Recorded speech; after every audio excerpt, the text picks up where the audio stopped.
Hello friends, पिछले video में हमने कंप्यूटर के मोस्ट इम्पोर्टेंट 50 एमसीक्यू को कंप्लीट किया था और आज की इस वीडियो में हम टोटल 50 एमसीक्यू कंप्लीट करेंगे। क्योंकि हम टोटल 300 एमसीक्यू आप लोगों को प्रोवाइड कराएंगे तो यह हमारी एमसीक्यू की तीसरी वीडियो है और इसमें हम उसके आगे के एमसीक्यू देखेंगे जो आप लोगों के लिए मोस्ट इम्पोर्टेंट एमसीक्यू हैं। अगर आप लोग किसी भी एग्जाम या फिर कंप्यूटर से रिलेटेड किसी एग्जाम की तैयारी कर रहे हो तो आप लोगों के लिए ये वीडियो मोस्ट इम्पोर्टेंट वीडियो है। तो चलिए हम अपने वीडियो को शुरू करते हैं और आज की हमारी इस वीडियो का पहला क्वेश्चन है 101। वर्कशीट में सेलों का आयताकार समूह निम्न में से कौन सा है। यानी कि वर्कशीट में सेलों का आयताकार समूह निम्न में से कौन सा है। तो इसका जो करेक्ट आंसर होगा option number D, cell range is correct answer. क्योंकि जब हम एक्सेल में काम करते हैं और उसका जो आयताकार होता है उसी को हम सेल रेंज कहते हैं। एग्जाम्पल के लिए यहाँ पर हम एक्सेल को ओपन कर लेते हैं। एक्सेल को ओपन करेंगे तो आप लोग देख पा रहे होंगे यहाँ पे जो आयताकार इस तरीके से बनी हुई हैं इन्हीं को हम सेल रेंज कहते हैं। जैसे कि जहाँ पे आप लोगों को इसमें सेलेक्टेड सेल दिखाई दे रही है यानी कि ग्रीन कलर की पट्टी दिखाई दे रही है, इसी को हम सेल रेंज कहते हैं। थोड़ा इसका साइज इंक्रीज करेंगे तो आप लोग अच्छे से देख पाओगे। ये जो यहाँ पे आप लोगों को दिखाई दे रहा है यही हमारी सेल रेंज होती है। तो इसका correct answer option number D. फिर हमारा नेक्स्ट क्वेश्चन है, प्रिंट के लिए कौन सा मेनू सेलेक्ट किया जाता है।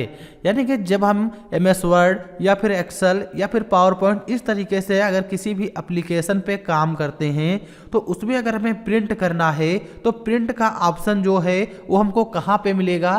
तो इसका जो करेक्ट आंसर होगा ऑप्शन नंबर सी, क्योंकि प्रिंट का ऑप्शन फाइल मेन्यू में होता है। तो इसलिए इसका correct answer option number C. जैसे कि यहाँ पे हम आप लोगों को प्रैक्टिकल दिखाते हैं। हम यहाँ पे एक्सेल को ओपन कर लेते हैं, फाइल मेनू में जाएंगे और यहाँ पे आपको मिलेगा सेव एज के नीचे प्रिंट का ऑप्शन। तो इसीलिए इसका करेक्ट आंसर होगा option number C, file menu में प्रिंट का ऑप्शन हमें मिलता है। फिर हमारा नेक्स्ट ऑप्शन है, कट, कॉपी और पेस्ट करने के लिए कौन सा मेनू सेलेक्ट किया जाता है। यानी कि इस क्वेश्चन के कहने का तात्पर्य यह है कि अगर हमें किसी भी टेक्स्ट को कट, कॉपी या पेस्ट करना है तो किस मेनू में मिलेंगे।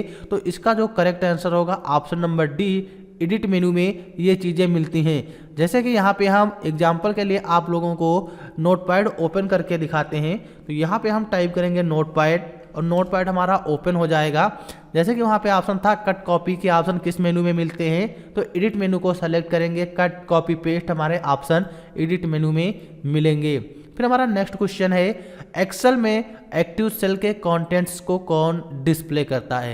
यानी कि जो हमने एक्सेल में काम किया है और जिस भी सेल में हमने डाटा लिखा और वो सेल एक्टिव है तो उसमें कंटेंट कौन सा डिस्प्ले करता है। तो इसका करेक्ट आंसर होगा option number C, formula bar. फार्मूले बार में हमारे कंटेंट शो होते हैं।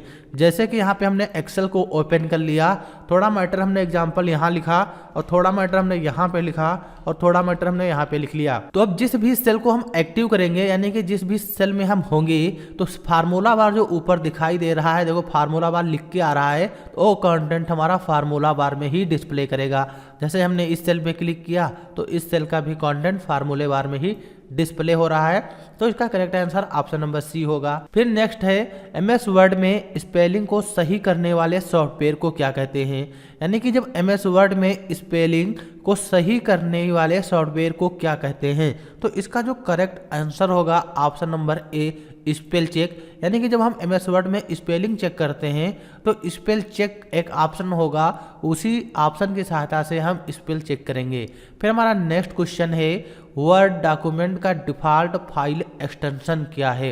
यानी कि जो वर्ड होता है MS वर्ड उसका डिफ़ॉल्ट फाइल एक्सटेंशन क्या होता है। तो इसका जो करेक्ट आंसर होगा ऑप्शन नंबर बी, DOC यानी डॉक इज करेक्ट आंसर। फिर नेक्स्ट है, किसी कॉलम में टेक्स्ट प्राय अलाइन होते हैं। यानी कि एक्सेल में जब हम काम करते हैं तो वहाँ पर जो भी टेक्स्ट लिखेंगे वो प्राय किस साइड में होता है। ऑप्शन नंबर ए, लेफ्ट साइड या ऑप्शन नंबर बी जस्टिफाई या ऑप्शन नंबर सी सेंटर या option number D right side. तो इसका करेक्ट आंसर ऑप्शन नंबर ए होगा, लेफ्ट साइड में, क्योंकि जब हम एक्सेल में कोई भी काम करें तो हमेशा लेफ्ट साइड में ही लिखेगा, लेकिन जो नंबर होंगे नंबर राइट साइड में लिखते हैं। जैसे यहाँ पे हम एक्सेल को ओपन कर लेते हैं, एक्सेल को हम यहाँ पे ओपन करेंगे। अब यहाँ पे देखो जो हमने लेटर लिखा यानी कि टेक्स्ट लिखा है वो हमारा लेफ्ट साइड में है। अगर यहाँ पर हम नंबर टाइप करेंगे तो नंबर हमारे राइट साइड में रहेंगे, और यहाँ पे हम जो टेक्स्ट वगैरह लिखेंगे वो हमारा लेफ्ट साइड में रहेगा। तो ये होता है एक्सेल में। फिर नेक्स्ट है एक्सेल में किस विकल्प के प्रयोग से चार्ट बनाए जा सकते हैं, यानी कि एक्सेल में अगर हमें चार्ट बनाना है तो हम कौन सा विकल्प चुनेंगे। तो इसका जो correct answer option number C chart wizard option होता है, उसको हम चुनेंगे एक्सेल में चार्ट बनाने के लिए। फिर नेक्स्ट है बाय डिफ़ॉल्ट डॉक्यूमेंट किस मोड में प्रिंट होता है, यानी कि जब हम प्रिंट करते हैं तो जो हमारा पेज होगा डिफ़ॉल्ट रूप से किस तरीके से प्रिंट होता है। तो इसका करेक्ट आंसर ऑप्शन नंबर ए पोर्ट्रेट में हमारा वो पेज प्रिंट होता है। पोर्ट्रेट का मतलब खड़ा पेज होगा और लैंडस्केप का मतलब पेज हमारा बेड़ा होगा, यानी कि ओरिएंटेशन यहाँ पे पूछा गया है। तो पेज को प्रिंट करने के लिए दो ही ओरिएंटेशन होते हैं, एक होता है पोर्ट्रेट, एक होता है लैंडस्केप। फिर नेक्स्ट है नई स्लाइड के लिए कीबोर्ड शॉर्टकट क्या है, यानी कि अगर हम नई स्लाइड ओपन करना चाहें या फिर कह सकते हैं नया पेज ओपन करना चाहें तो उसके लिए कीबोर्ड की कौन सी शॉर्टकट होती है। तो इसकी शॉर्टकट होती है ऑप्शन नंबर ए कंट्रोल ए। कंट्रोल ए की सहायता से हम नई स्लाइड ओपन कर सकते हैं। फिर हमारा नेक्स्ट क्वेश्चन है एमएस वर्ड डॉक्यूमेंट में अक्षरों के नीचे लाल लहर का निशान क्यों दिखाई देता है, यानी कि क्या दर्शाता है। यानी कि इसके कहने का मतलब ये है जब हम एमएस वर्ड में कोई भी काम करते हैं जहाँ पर कोई मीनिंग गलत हो जाएगी तो उसके नीचे रेड कलर की बटन दिखाई देती है। तो इसका कहने का मतलब है ये कि इसका जो करेक्ट आंसर होगा option number B error in spelling, यानी कि स्पेलिंग में अगर कोई भी एरर आएगी गलत होगी तो उस तरीके की लाइन हमारी टेक्स्ट के नीचे दिखाई देगी। फिर नेक्स्ट है एक्सेल में सेल की पहचान निम्न में से कौन सा करता है, यानी कि एक्सेल में जब हम किसी सेल में होते हैं तो उसको कौन पहचानता है कि हम किस सेल में हैं। तो इसका जो करेक्ट आंसर होगा ऑप्शन नंबर सी एड्रेस, यानी कि एक एड्रेस बार का विकल्प होता है, जब हम किसी भी सेल में होंगे तो उस सेल का नाम एड्रेस में दिखाई देता है। जैसे एक्सेल को हम ओपन करते हैं, अभी यहाँ पे हम इस सेल में हैं तो यहाँ पे एड्रेस का एक ऑप्शन मिलेगा जिसको हम नेम बॉक्स के नाम से जानते हैं। यहाँ पे दिखाई दे रहा है E4 सेल में है, तो ये हमारा कॉलम होता है, ये हमारी रो होती हैं। अब जिस सेल में हम कर्सर रखेंगे वो सेल हमारी यहाँ पे शो होगी, तो ये होता है एड्रेस। फिर नेक्स्ट हमारा है भारत में सुपर कंप्यूटर परम का निर्माण कहाँ किया गया है, यानी कि जो सुपर कंप्यूटर बनाए गए वो भारत के किस राज्य में बनाए गए थे। तो इसका करेक्ट आंसर ऑप्शन नंबर ए पुणे में सुपर कंप्यूटर बनाए गए थे। फिर नेक्स्ट है प्रथम पीढ़ी के कंप्यूटर प्रयोग करते हैं, यानी कि जो प्रथम पीढ़ी के कंप्यूटर हैं ये कौन सी टेक्नोलॉजी का यूज करते हैं। तो इसका जो करेक्ट आंसर होगा वैक्यूम ट्यूब, यानी कि option number A is correct answer. प्रथम पीढ़ी के कंप्यूटर में वैक्यूम ट्यूब का उपयोग किया जाता है। फिर हमारा नेक्स्ट क्वेश्चन है माइक्रोसॉफ्ट कॉरपोरेशन का संबंध किस उद्योग से है, यानी कि जो माइक्रोसॉफ्ट है इसका संबंध किस उद्योग से, यानी कि कौन सा उद्योग करती है। Option number A software, option number B computer software, option number C motherboard या option number D high quality microscope. तो इसका जो करेक्ट आंसर होगा ऑप्शन नंबर बी, क्योंकि जो माइक्रोसॉफ्ट कॉरपोरेशन है यानी कि जो माइक्रोसॉफ्ट कंपनी है ये कंप्यूटर के सॉफ्टवेयर का निर्माण करती है। फिर हमारा नेक्स्ट क्वेश्चन है गूगल क्या है, यानी कि जो गूगल है गूगल क्या है। गूगल एक प्रकार का ब्राउजर है कि गूगल वायरस है कि गूगल सर्च इंजन है या ऑपरेटिंग सिस्टम। तो इसमें से इसका correct answer option number C Google एक सर्च इंजन होता है। फिर हमारा नेक्स्ट क्वेश्चन है IBM क्या है, यानी कि जो IBM है IBM क्या है। तो IBM एक सॉफ्टवेयर है या फिर IBM एक प्रोग्राम है या फिर IBM एक कंपनी है या फिर IBM हार्डवेयर है। तो इसका जो correct answer option number C होगा, क्योंकि जो IBM है IBM एक प्रकार की कंपनी है और कंप्यूटर के जो प्रोडक्ट आते हैं वो IBM कंपनी के भी आते हैं। फिर नेक्स्ट है निम्नलिखित में से किसे कंप्यूटर का मस्तिष्क कहा जाता है, यानी कि कंप्यूटर का मस्तिष्क किसे कहा जाता है। तो इसका जो करेक्ट आंसर होगा ऑप्शन नंबर ए प्रोसेसर, जिसको हम सीपीयू के नाम से जानते हैं, और सीपीयू का फुल फॉर्म होता है सेंट्रल प्रोसेसिंग यूनिट। तो इसका correct answer option number A is processor. फिर हमारा नेक्स्ट है ऑपरेटिंग सिस्टम किस प्रकार के सॉफ्टवेयर का उदाहरण है, यानी कि जो ऑपरेटिंग सिस्टम है किस प्रकार के सॉफ्टवेयर का उदाहरण है। तो इसका करेक्ट आंसर होगा option number B system software, क्योंकि जो ऑपरेटिंग सिस्टम होता है हमारे सिस्टम के लिए होता है। तो इसका ऑप्शन नंबर बी होगा सिस्टम सॉफ्टवेयर। और जो एप्लीकेशन सॉफ्टवेयर होते हैं यूजर के लिए होते हैं, जिस पे यूजर काम करता है। फिर नेक्स्ट है कंप्यूटर मेमोरी के प्रकार, यानी कि types of computer memory. Computer memory कितने प्रकार की होती हैं। तो ऑप्शन नंबर ए प्राइमरी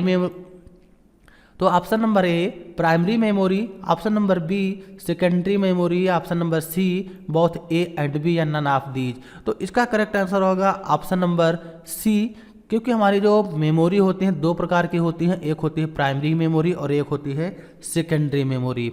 फिर हमारा नेक्स्ट क्वेश्चन है कंप्यूटर किस भाषा को सीधे समझ सकता है, यानी कि जो कंप्यूटर होता है कंप्यूटर किस लैंग्वेज को समझता है। तो इसका करेक्ट आंसर होगा ऑप्शन नंबर सी मशीनी लैंग्वेज, क्योंकि जो कंप्यूटर होता है कंप्यूटर मशीनी लैंग्वेज को बहुत ही आसानी से समझ सकता है। और हाई लेवल लैंग्वेज जो हो गई, जिनको हम शॉर्टकट में HLL के नाम से जानते हैं, इसको इंसानी भाषा बोलते हैं, क्योंकि इंसान इस लैंग्वेज को लिखता है। फिर हमारा नेक्स्ट है 1 KB में कितने बाइट होते हैं, यानी कि how many bytes are there in 1 KB। 1 KB में कितने बाइट होते हैं। तो इसका जो करेक्ट आंसर होगा option number C 1024 byte 1 KB में होते हैं। फिर हमारा नेक्स्ट क्वेश्चन है निम्नलिखित में से कौन ऑपरेटिंग सिस्टम का उदाहरण है, यानी कि इसमें से कौन सा ऑपरेटिंग सिस्टम का उदाहरण है। तो इसका जो करेक्ट आंसर होगा option number A Windows and Android जो होते हैं ये ऑपरेटिंग सिस्टम के उदाहरण होते हैं। तो इसका करेक्ट आंसर ऑप्शन नंबर ए। फिर हमारा नेक्स्ट है कंप्यूटर का मुख्य कार्य क्या है, यानी कि जो कंप्यूटर है कंप्यूटर मुख्य रूप से किस तरीके से कार्य करता है। तो यहाँ पे जो सबसे पहले डाटा होगा इनपुट आउटपुट मेमोरी, ये भी हमारा गलत होगा। फिर ऑप्शन नंबर बी है स्टोरेज प्रोसेसिंग आउटपुट, ये भी हमारा गलत होगा, क्योंकि क्या कंप्यूटर सबसे पहले डाटा का स्टोर करेगा, नहीं। फिर प्रोसेसिंग करेगा, नहीं, यानी कि ये भी हमारा आंसर नहीं होगा। फिर सी नंबर है इनपुट प्रोसेसिंग आउटपुट। तो इसका correct answer option number C होगा, क्योंकि जब हम सबसे पहले कंप्यूटर में कोई भी काम करें तो सबसे पहले हम इनपुट करेंगे या डाटा को अंदर भेजेंगे, फिर उस डाटा पे प्रोसेसिंग होगी, यानी कि जो CPU लगा होगा प्रोसेसर जो होगा उस डाटा को प्रोसेस करेगा, फिर उसका जो भी रिजल्ट होगा आउटपुट पे हमें दिखाई देगा, यानी कि जो आउटपुट डिवाइस से होती हैं। फिर हमारा नेक्स्ट है कंप्यूटर में प्रेजेंटेशन डॉक्यूमेंट बनाने के लिए किस एप्लीकेशन का उपयोग किया जाता है। अगर हम प्रेजेंटेशन डॉक्यूमेंट बनाना चाहें यानी कि स्लाइड बनाना चाहें तो उसके लिए हम कौन से एप्लीकेशन का यूज करेंगे। तो इसका करेक्ट आंसर होगा option number B MS PowerPoint is correct answer. और MS Word Excel, MS Word पे हम लेटर से रिलेटेड काम करते हैं, MS एक्सेल पे हम डाटा एंट्री से काम करते हैं और पेंट पे पेंटिंग का काम करते हैं। तो इसका correct answer option number B होगा। फिर हमारा नेक्स्ट है निम्नलिखित में से कौन सा MS ऑफिस सूट का सॉफ्टवेयर प्रोग्राम है, यानी कि जो माइक्रोसॉफ्ट ऑफिस होता है उस सॉफ्टवेयर का इसमें से कौन सा सॉफ्टवेयर है। तो इसका करेक्ट आंसर क्या होगा, जैसे option number A Microsoft Word, option number B Microsoft Excel या option number C Microsoft PowerPoint या ऑल ऑफ द अबव। तो इसका करेक्ट आंसर होगा ऑल ऑफ द अबव, क्योंकि जो हमारा MS वर्ड है यानी कि जिसको हम माइक्रोसॉफ्ट वर्ड के नाम से जानते हैं और Microsoft Excel Microsoft PowerPoint ये तीनों हमारे MS ऑफिस के अंतर्गत आते हैं। फिर हमारा नेक्स्ट है माइक्रोसॉफ्ट वर्ड एक है, यानी कि जो माइक्रोसॉफ्ट वर्ड होता है क्या है, कंप्यूटर हार्डवेयर प्रोग्राम या कंप्यूटर नॉन एप्लीकेशन प्रोग्राम या कंप्यूटर एप्लीकेशन प्रोग्राम या नन ऑफ दीज। तो जो माइक्रोसॉफ्ट वर्ड है ये हमारा कंप्यूटर एप्लीकेशन प्रोग्राम है, क्योंकि इसका correct answer option number C is correct answer, यानी कि कंप्यूटर एप्लीकेशन प्रोग्राम ये माइक्रोसॉफ्ट वर्ड होता है, क्योंकि माइक्रोसॉफ्ट वर्ड जो है एक एप्लीकेशन सॉफ्टवेयर है, इस पे यूजर काम करता है। फिर नेक्स्ट है MS वर्ड का उपयोग किसके लिए किया जाता है, यानी कि जो हमारा MS वर्ड है, आप लोग जो भी यहाँ पे क्वेश्चन आंसर पढ़ रहे हो ये MS वर्ड पर ही बनाए गए हैं। तो यहाँ पर कहने का मतलब है कि MS वर्ड का उपयोग हम किस लिए करते हैं, what is MS word used for. तो इसका करेक्ट आंसर होगा डिजाइन टेक्स्ट। अगर हमें टेक्स्ट को डिजाइनिंग करना है या फिर लिखना है अच्छे से, कोई भी PDF नोट्स वगैरह बनाने हो तो हम MS वर्ड का ही यूज करते हैं। फिर हमारा नेक्स्ट क्वेश्चन है कंप्यूटर का बेसिक आर्किटेक्चर निम्न में से किसके द्वारा विकसित किया गया, यानी कि जो हमारा कंप्यूटर है इसका बेसिक आर्किटेक्चर किसने डिजाइन किया था। तो इसका ऑप्शन क्या होगा, option number A Charles Babbage, option number B John von Neumann, या option number C Gordon Moore, या option number D Blaise Pascal. तो इसका करेक्ट आंसर होगा ऑप्शन नंबर ए। जो हमारा कंप्यूटर था, कंप्यूटर का आर्किटेक्चर जॉन नॉन न्यूमैन ने तैयार किया और इसके फादर चार्ल्स बैबेज हैं। फिर हमारा नेक्स्ट क्वेश्चन है MS वर्ड में रिबन में निम्नलिखित में कौन सा टाइप है, यानी कि MS वर्ड में रिबन में निम्नलिखित में से कौन सा टाइप है। यहाँ पे जो 4 ऑप्शन दिए गए हैं इसमें से MS वर्ड के रिबन में कौन सा मेन्यू पाया जाता है, कौन सा टाइप है, जैसे home type, insert type, page layout type. क्योंकि MS वर्ड के जो हमारा रिबन होता है उसमें तीनों टाइप मिलेंगे, तो इसका करेक्ट आंसर होगा option number D all of the above. फिर हमारा नेक्स्ट क्वेश्चन है निम्नलिखित में से कौन कंप्यूटर के भौतिक उपकरण हैं, यानी कि इसमें से कौन सा कंप्यूटर के भौतिक उपकरण हैं। तो इसका करेक्ट आंसर होगा ऑप्शन नंबर सी हार्डवेयर। अब भौतिक उपकरण का मतलब क्या होता है, यानी कि कंप्यूटर के वो कौन से भाग हैं जिनको हम आसानी से टच कर सकते हैं, एक स्थान से उठा के दूसरे स्थान पर रख सकते हैं। तो इसका correct answer option number C होगा, क्योंकि हार्डवेयर वह होते हैं जिनको हम आसानी से टच कर सकते हैं, एक स्थान से दूसरे स्थान पर रख सकते हैं, जैसे keyboard, mouse, printer, scanner, hard disk, motherboard वगैरह, ये सब जो होते हैं सब हमारे हार्डवेयर ही होते हैं।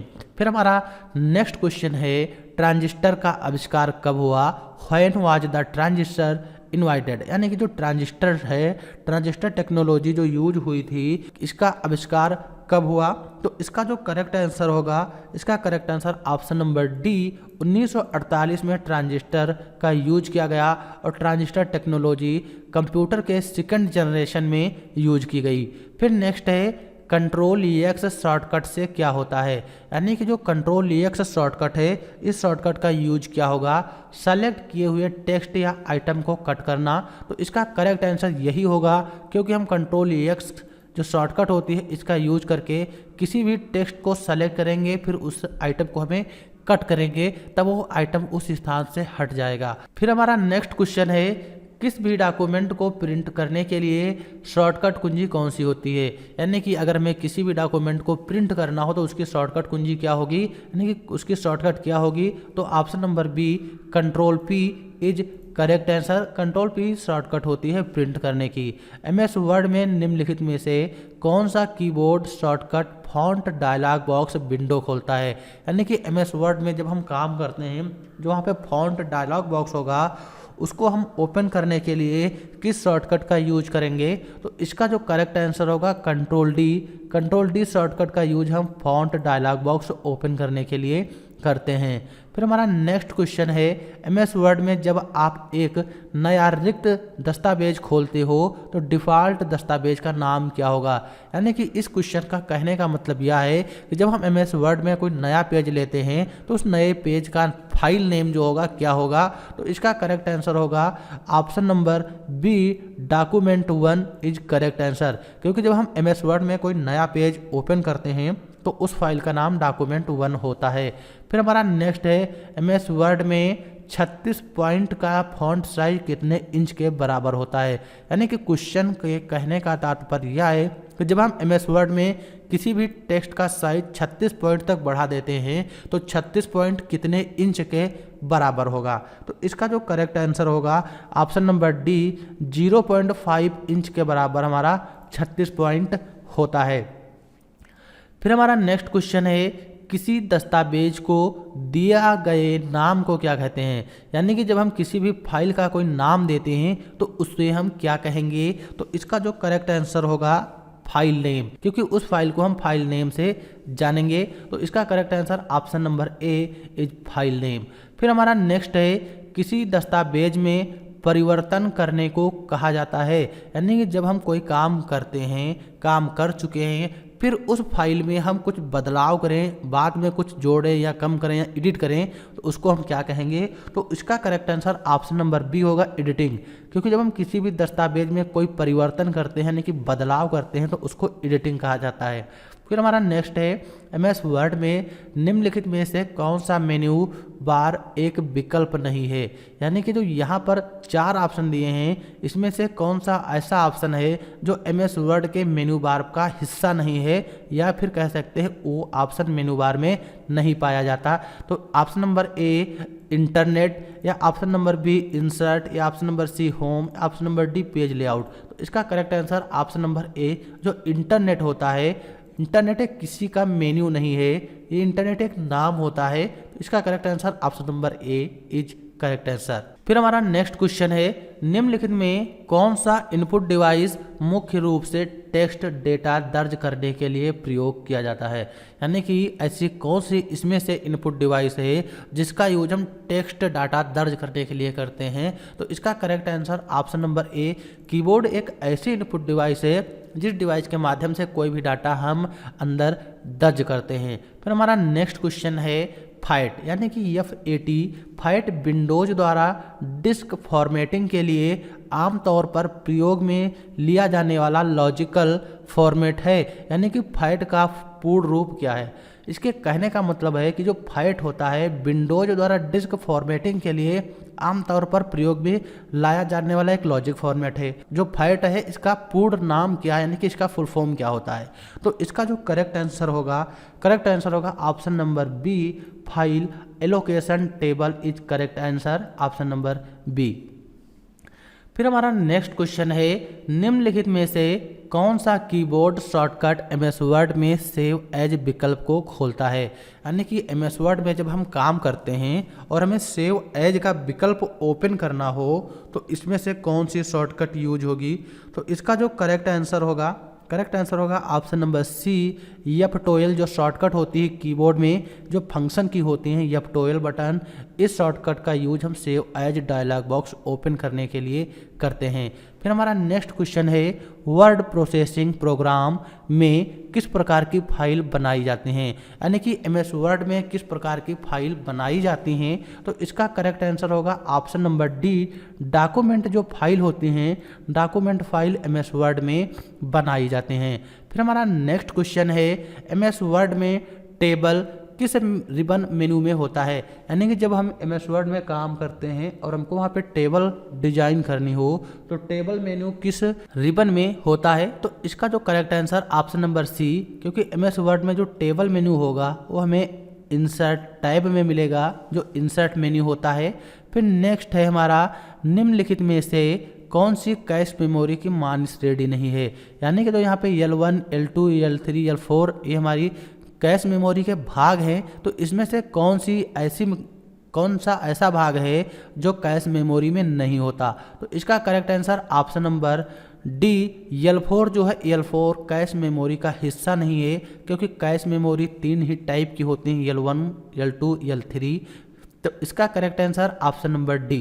फिर हमारा नेक्स्ट क्वेश्चन है, टेक्स्ट आधारित डॉक्यूमेंट के निर्माण हेतु निम्नलिखित में से किसका प्रयोग किया जाता है? यानी कि जो टेक्स्ट होते हैं, टेक्स्ट आधारित डॉक्यूमेंट का अगर हमें निर्माण करना हो तो इसमें से हम किस एप्लीकेशन का यूज करते हैं? ऑप्शन नंबर सी, जो वर्ड प्रोसेसिंग सॉफ्टवेयर हैं MS वर्ड, इसका हम यूज करते हैं टेक्स्ट आधारित डॉक्यूमेंट फाइल बनाने के लिए। फिर हमारा नेक्स्ट क्वेश्चन है, MS वर्ड में नया पैराग्राफ शुरू करने के लिए कौन सी कुंजी दबानी चाहिए? यानी कि जब हम MS वर्ड में कोई भी काम करते हैं और हमको नया पैराग्राफ शुरू से बनाना हो तो उसके लिए हम कौन सी कीबोर्ड की कुंजी प्रेस करेंगे? तो इसका करेक्ट आंसर होगा ऑप्शन नंबर बी, इंटर की जो होती है, इंटर की का यूज हम नया पैराग्राफ बनाने के लिए करते हैं। फिर हमारा नेक्स्ट क्वेश्चन है, प्रिंटर का रिजोल्यूशन मापा जाता है? यानी जो प्रिंटर होता है उसका हम रिजोल्यूशन किस में मापते हैं? तो इसका जो करेक्ट आंसर होगा option number C, dot per inch. यानी कि डॉट पर इंच इसका करेक्ट आंसर है। तो इसका correct answer option number C, dot per inch. फिर हमारा नेक्स्ट है, डीवीडी का पूर्ण रूप क्या होता है। What is the full form of DVD, यानी कि डीवीडी का पूरा नाम क्या है। तो इसका करेक्ट आंसर होगा digital versatile disc is correct answer. जो डिजिटल वर्साटाइल है इसका पूरा नाम होता है, यानी कि जो डीवीडी है इसका पूरा नाम डिजिटल वर्साटाइल डिस्क होता है। तो इस वीडियो का लास्ट क्वेश्चन 150 का था, यानी कि 150 नंबर का लास्ट क्वेश्चन इस वीडियो तक हमने कंप्लीट कर लिया और अगले वीडियो में हम 151 नंबर से क्वेश्चन को स्टार्ट करेंगे। तो अगर आप लोगों को हमारा यह वीडियो पसंद आया हो तो वीडियो को लाइक करना और चैनल पर पहली बार हो तो चैनल को सब्सक्राइब कर लेना। अगर आप लोग एडीसीए का सर्टिफिकेट बनवाना चाहते हो तो आप हमारे चैनल के माध्यम से बनवा सकते हो और उस सर्टिफिकेट का आप यूज कहीं पर भी कर सकते हो, सब जगह मान्य होगा। तो चलिए उसके लिए आप लोग कमेंट कर सकते हो, उसको आपको कमेंट के माध्यम से इन्फॉर्मेशन बताई जाएगी। तो चलिए हम मिलते हैं अगले वीडियो में और अगले वीडियो से हम स्टार्ट करेंगे उसके आगे के एमसीक्यू। तो वीडियो देखने के लिए आप लोगों का बहुत बहुत धन्यवाद। Thanks for this watching video.